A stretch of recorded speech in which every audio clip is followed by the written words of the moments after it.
Nestled in the heart of Kenya, Nyeri is a town known for its vibrant community and industrious spirit. It became a county following the new border demarcations in line with the 2010 constitution. Kiriti village is found in Mukurweini constituency of this county. Now, in 2015, a tragic incident shook this village to its core. A mason lost his life under mysterious circumstances, leading to a protracted legal battle that would span years. In this story, we have interviewed Gladys Gathoni, who is the widow of Gregory Kanyi, killed by a police officer in 2015. We also sat down with Esther Njuguna, who was the family psychologist dispatched by the International Justice Mission to counsel the family during that traumatic period. We have also interviewed Mr. Edward Mbanya, a renowned advocate of the High Court who served as the family lawyer in the case against the police officer. In my career, I think quite a number. Mr. Mbanya currently works as a senior campaigner for civil liberties at Amnesty International. During the litigation of this case, he worked as an advocate at the International Justice Mission. We haven't managed to interview King'ori's other family members due to an ongoing misunderstanding between them. Their sister, whom we will feature in archived footage, declined our requests to talk to the family.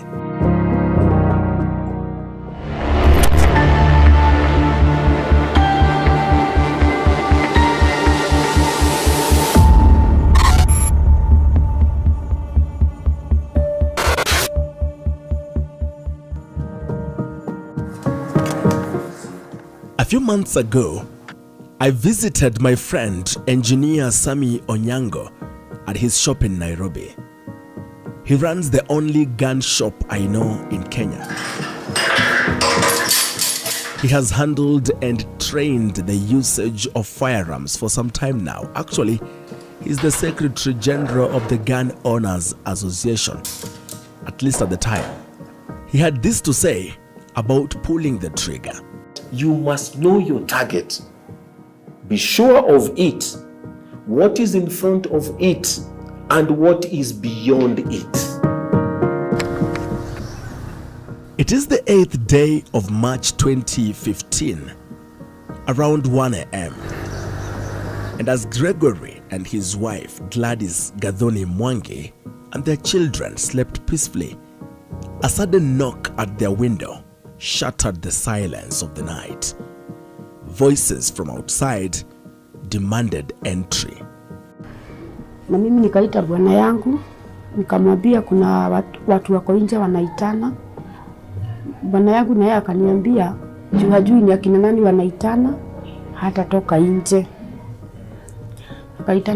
Wakaitana tena, King'ori fungua mlango. Alikuwa anamjua kwa jina yake. Sasa yeye naye akaamka, nikamwambia amke afungue mlango juu hatujui ni akina nani wanaabisha mlango. Sasa yeye alitoka kufungua mlango, mimi nilikuwa bedroom. Sasa yeye alitoka bedroom kukuja table ndio afungue mlango. Hao wana polisi wakafuja mlango. Kufuja mlango, King'ori akaruka nje. Mimi nikasikia mlio wa risasi. Sikuwa nimetoka kwa bedroom. Nikasikia mlio wa risasi. Nikatoka nikaita King'ori. Kutoka nje sikumpata, lakini niliona wana polisi wanne. The 4 police officers were Police Constable Ireri, Police Constable Ramadhan Bakari, Corporal Chibungu Sanga, and Police Constable Hunja. It turned out that the officers were here to get King'ori for allegedly assaulting Police Constable Ireri on the 22nd day of February 2015 at a local bar, about 13 days earlier. It was said that things escalated as Ireri demanded alcohol from King'ori. Walikuwa wamefurugana juu ya pombe. Juu huyo polisi alikuwa anasema ati King'ori amekataa kumbaia pombe. Yeye alikuwa mlevi na sasa King'ori alikuwa mlevi. Wakaanza vita, wakapigana huko kwa bar. Shida ilikujia hapo. The incident happened in March, but the story was that on February 22nd, Gregory Kanyi had gone to a local pub and was drinking alcohol, and a police officer who was known to be a drunkard accosted him and wanted Gregory Kanyi to buy him a drink, and Gregory Kanyi refused. So when he refused, the police officer who was already drunk became violent and assaulted Kanyi. But King'ori Kanyi was able to fight back and defend himself. In his drunken state, the police officer called for reinforcements and they tried to arrest Kanyi, and he ran away with the help of the locals who were there. And he was angry about it and actually said that, utaniona. So he was like, he was wanted, but he went about his business because there were neighbors. If he needed me, you'd have just sent somebody to find him. So that's actually the reason why they were in his home that day. Who doesn't know the name of the police? They say the arrest appears to have been an afterthought. In fact, police constable driver Ramadhan Bakari testified that he was with the trio on patrol at 12:30 a.m. and in his own words, they decided to go and arrest a suspect. When they got to the home, that is the home of Gregory King'ori Kanyi, the home that shares a boundary with the police station, they didn't know which of the 4 houses belonged to King'ori. They knocked on Patrick Kanyi's door. Patrick is King'ori's younger brother. And so Patrick showed the police officers which house was his brother's house. And he wanted to, follow them and find out, these people are coming to find my brother in the dead of the night, what do they want?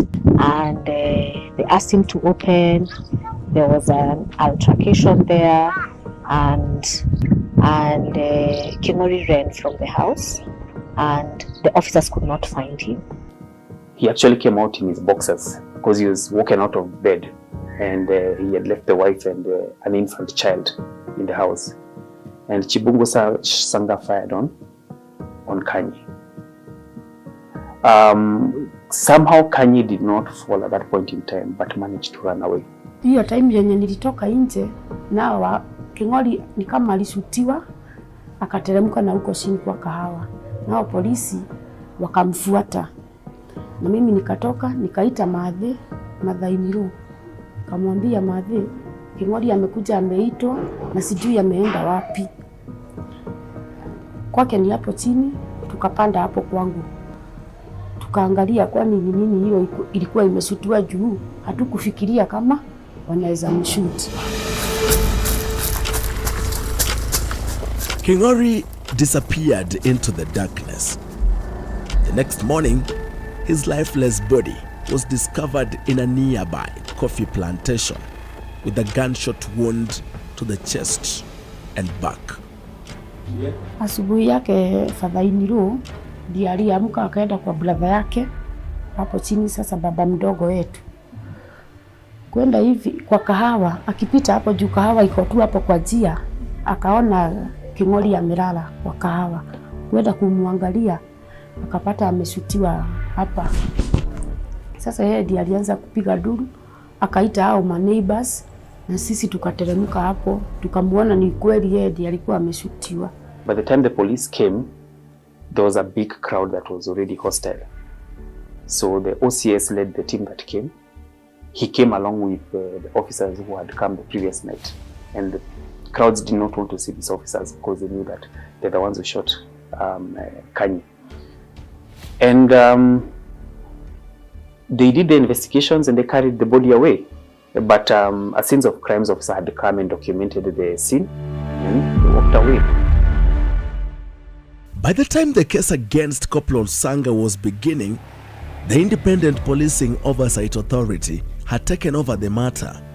IPO had to take over the murder case because police were already going the cover-up route. The initial recommendation by the investigating officer, Corporal Richard Odhiambo, was that an inquest file is opened and an inquest be carried out to establish how exactly Gregory Kanyi met his death. Murder Tips digresses a bit. You see, inquests are a regular and more convenient way used by police to cover up straightforward killings.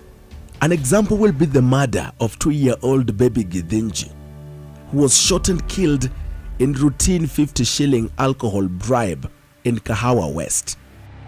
An inquest has stagnated in court since the 2019 killing. A killing where the police officers who pulled the trigger and killed the young boy are known. The station where they worked for is known. What more could an inquest establish? It will take about an average 3 to 7 years for an inquest to be concluded. And once that inquest is concluded, it means all the witnesses and all the evidence is presented to the magistrate. And once the magistrate now deliberates on the inquest and finds that actually somebody should be charged for murder, 7 years have gone down the line, 5 years have gone down the line. What have you done? You have exposed the evidence that the prosecution is going to use, and you have exposed the witnesses who are going to testify. So once the murder charge is now approved by the magistrate, you go to the murder case. The person who is being accused already has an upper hand because he knows all the evidence that's going to be used against him. If it is not lost, he knows how he's going to counter it. Probably by that time he has had an opportunity to interfere with the witnesses and tamper with the witnesses. So that's why they prefer that mode of using inquest. So it's been an abuse of the inquest system, and it has resulted in a lot of injustice. Now back to Gregory Kanyi. It turned out there was no need for an inquest. Prosecution witness number 7, Sergeant Joel, who was in charge of the armory at Mukurweini police station, testified that he issued Corporal Sanga Chibungu with an AK-47 firearm of serial number 764872 and 30 rounds of ammunition in its magazine.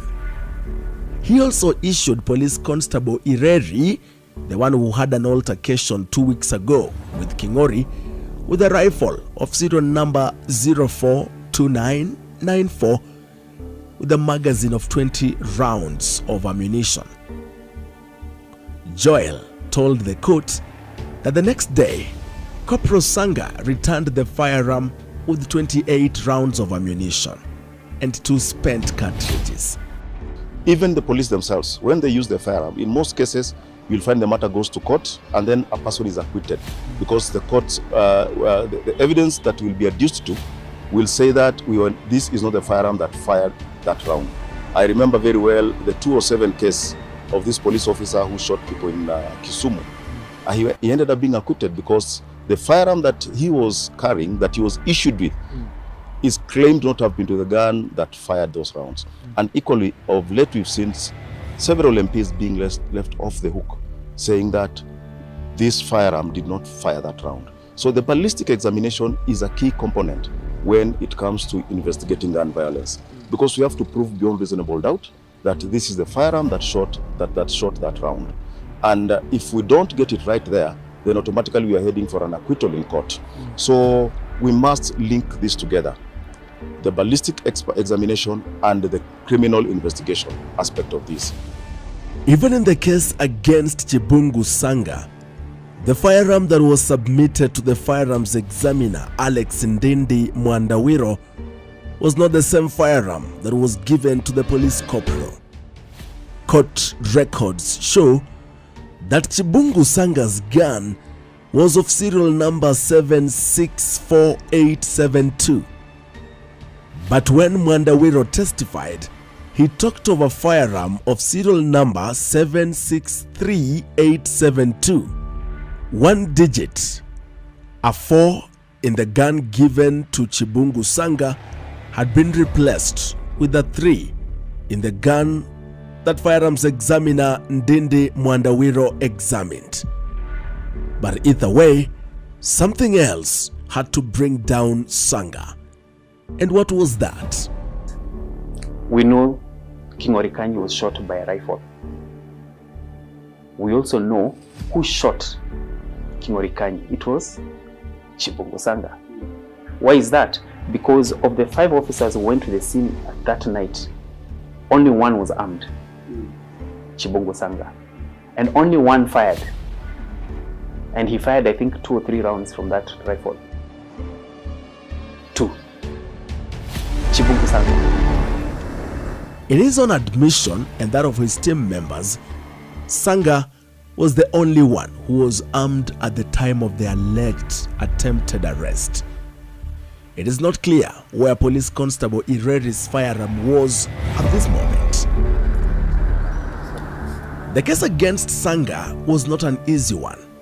It took 6 months for the police officer to stand trial and pleaded not guilty on the 16th of September 2015. By January 2023, the High Court at Nyeri was ready to deliver judgment in the murder of Gregory Kanyi. And after delaying the judgment for a whole year, you heard that right, Justice Martin Muya said everything that was supposed to be said in the judgment. Then the court deviated in a single paragraph to hand the killer police officer a walk to freedom. We are taking a short break. Murder Tapes returns shortly.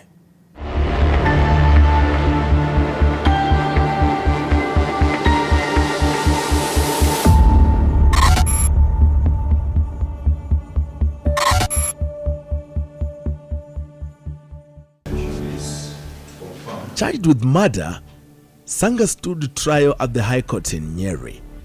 The prosecution called 14 witnesses to the stand in an attempt to paint a picture of a man who abused his position of power. Now came something that we had not come across before, where you have 2 parallel files saying different things. So Chibungu Sanga's lawyers wanted the court to rely on the police file that was requesting an inquest. Why? Because there were some things that were said in the police file which were not factual or true. And one of them was that that file allegedly said that in his statement, Gregory Kanyi's brother said that he witnessed Gregory Kanyi being ordered to come out of the house, and he came out with a panga, which he categorically denied ever stating. So which means that was a false statement, and they wanted that put in as evidence. So what resulted was a protracted application and argument by the lawyers, and the court now took 2 years to actually deliberate on that issue before we could proceed with the case. Chibungu Sanga, the Kilifi-born police officer, denied the charges. But the weight of the evidence began to overwhelm him. The prosecution then took on the defense in a case that was to decide Chibungu Sanga's fate. Central to the defense case was the claim that Gregory Kanyi was armed with a panga, justifying the police officer's use of lethal force. But the physical evidence told a very different story. Officer Chibungu Sanga described the weapon as having a tire rubber handle. Yet, the exhibit presented was a wooden handle, a stark contradiction that raised serious doubt in the mind of the judge. The court also heard from several witnesses who reported no sighting of any weapon in Kingori's hands. Patrick Wanjau Kanyi, who was prosecution witness number 3, was the brother of the late Gregory. He told the court that his brother came out with his hands raised in the air. Suddenly, Patrick says he had gunshots and he did not know where his brother escaped to. Patrick told the court that the officers appeared drunk. One of them was saying that he had been cut with a panga by King'ori. The officers went away and later returned with sniffer dogs. Hata hakuwa na panga, hatukuwa tunaweka panga kwa table room. This panga, according to the judge, was not found by the crime scenes officer or the OCS who had come with his team. This panga was found away from the crime scene. And it was found after the crime scene had been documented and the crime scene officers had left. And who found this panga magically? Chibungu Sanga. Further complicating the officer's account was the forensic evidence related to the gunshots. While Sanga claimed he fired a warning shot in the air, forensic ballistic analysis proved otherwise. 2 bullets struck the door of King'ori's house, contradicting his version and indicating shots aimed directly at King'ori and no warning shot, as the 4 officers vehemently insisted. So if we are to believe Chibungu Sanga, then there should have been only 1 bullet hole in the house. But the investigators found 2 bullet holes, which contradicted Chibungu Sanga. And then the OCS, at the time Chief Inspector Nahashon Kipsoi, who testified as prosecution witness number 6, told the court that at the house of the deceased, they found a panga which was blood-stained. But Corporal Sanga, not this, had no injuries on him. This is despite Corporal Sanga days later filing evidence of the injuries, including a P3 form. The issue of King'ori having been armed with a panga was dismissed as it was not shown to the scenes of crime officer who took photographs at the scene. The panga was photographed by another investigator from IPOA. Corporal Sanga had said that he had recovered the panga at a cowshed after following the deceased's trail of blood, and that the panga had a black tire handle. Yet, the panga that was produced and had photographs taken had a brown wooden handle. The OCS, on the other hand, says the panga was found at King'ori's house. What we argued was that this particular argument of the panga was an afterthought, meant to cover up so they could justify the argument of self-defense. And the court agreed with us. They said that this panga is not admissible. And they said that the argument of self-defense is therefore not available to the accused person. So with that, we thought that a judgment would come in favor of the accused person, that there was murder. And then, IPOA found that on the night of the alleged attempted arrest, the police officers did not book in the occurrence book that they were leaving the station to go and effect an arrest, which is a standard operating procedure for the police. The combination of contradicting testimony, unreliable evidence, and forensic facts painted a troubling picture, one that the court tried but could not ignore. Because they left the police station, they said they were going to arrest King'ori Kanyi, but they did not record in the OB they were going to arrest King'ori Kanyi. And they were going to arrest King'ori Kanyi for a misdemeanor, an assault that was done 2 weeks before. So there was no urgency. Okay? So the court agrees the police did not do that. They did not book King'ori Kanyi. They did not say they're going to they're not going to arrest King'ori Kanyi. So it was not officially done. But he now goes and says he believes that they went to arrest King'ori Kanyi, not to kill King'ori Kanyi. So on the basis of that, he finds that there was no motive for them to kill King'ori Kanyi. And he uses that as a basis to say that there was no mens rea, which is a prerequisite for murder. And because of that, he says that he cannot convict Chibungu Sanga for murder. He'll instead convict him for manslaughter. Do you have a feeling, or do you at any point feel that a different judge would have found otherwise? Definitely, a different judge would have found otherwise. Inconsistencies like this erode the defense credibility. The evidence showed an unjustified use of lethal force, leading to the officer's conviction and ultimate sentencing. It is noted that the accused is a first offender. He has undergone a traumatic experience in the last 8 years during the pendency of this matter before the court.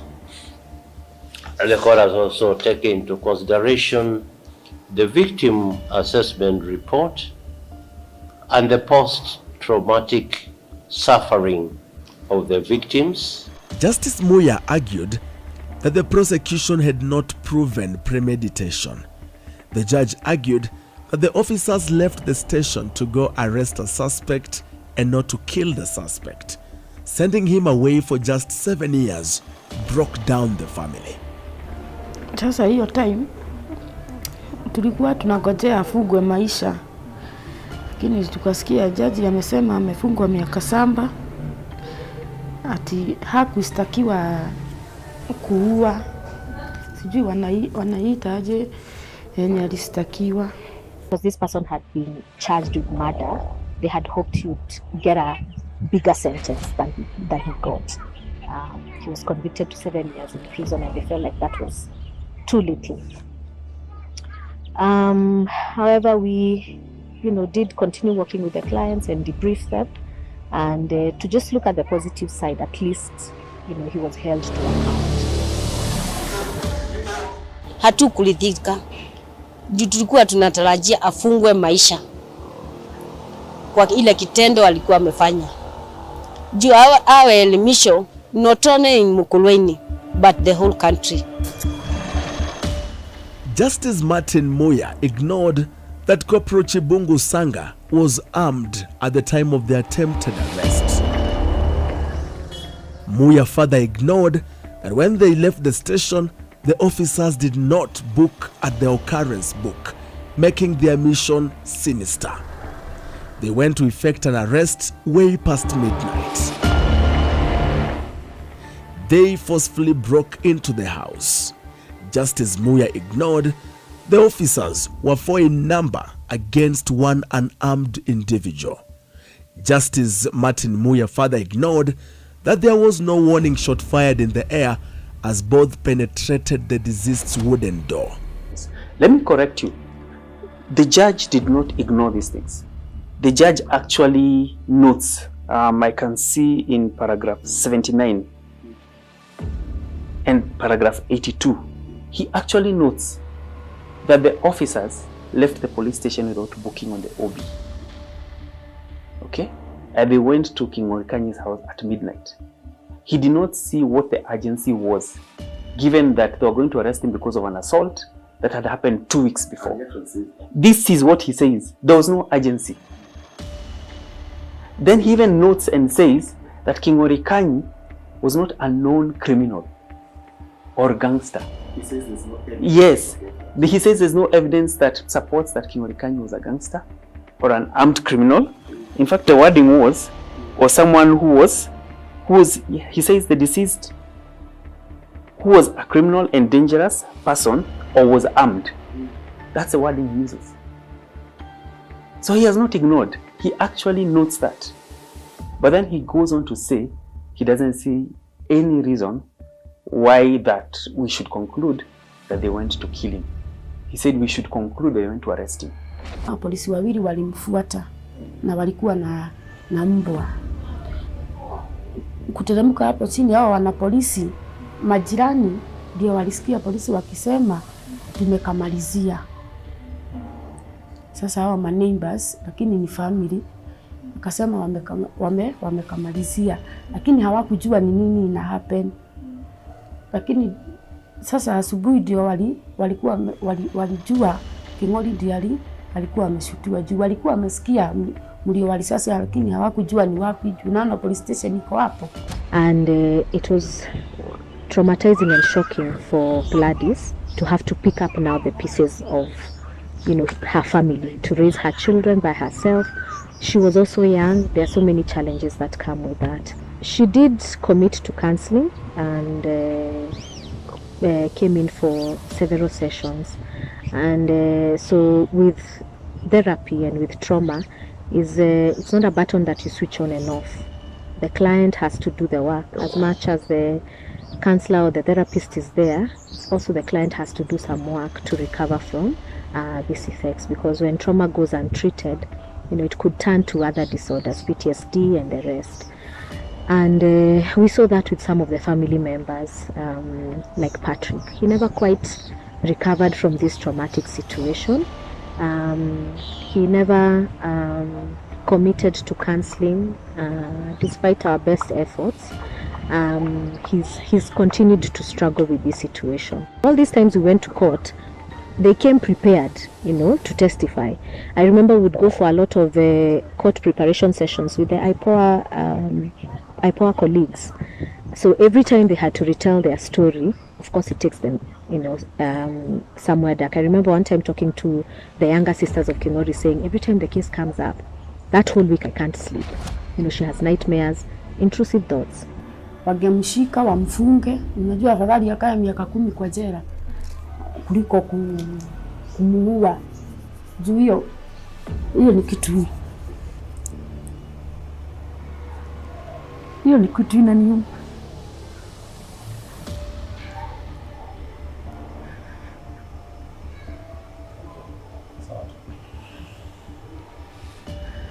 Hiyo ni kitu inaniumanga kwa roho yangu mpaka wale.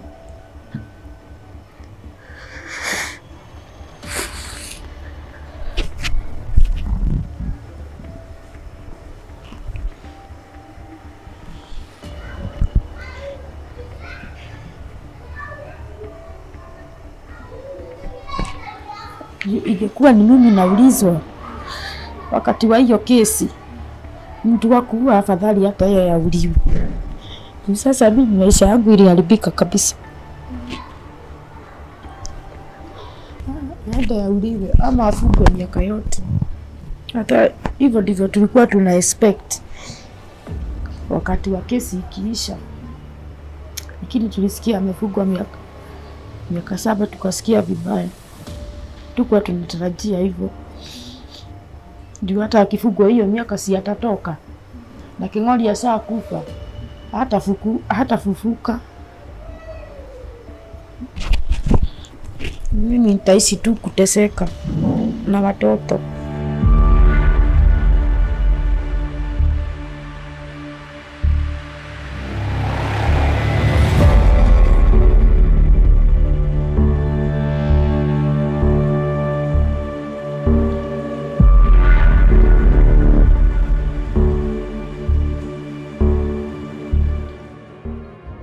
One of the most notable things that delayed justice for King'ori was the refusal by Lady Justice Abigail Mushila to conclude the case after finding that Chibungu Sanga had a case to answer.